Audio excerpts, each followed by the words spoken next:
I'm gonna show you in this tutorial how to make image in InDesign black and white. So let's jump right into this video without wasting any second. Make sure you subscribe for more. And now I'm gonna have to go to File, click on Place, and also remember the shortcut Ctrl+D. Ctrl+D can save you more time. Now here I'm gonna grab this colorful photo, drag like so. You can also resize now this image, but you're actually now changing this.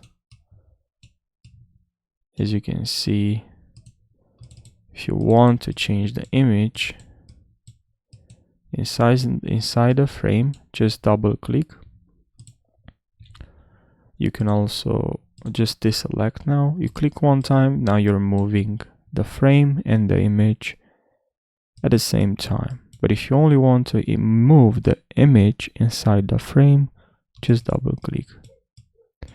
And now we're gonna have to go to opacity here and click on normal and luminosity.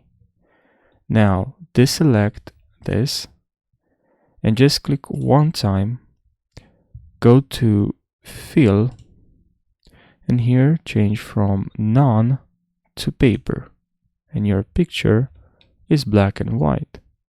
I hope you found this helpful, and make sure you subscribe for more InDesign tutorials. Subscribe for more InDesign tutorials.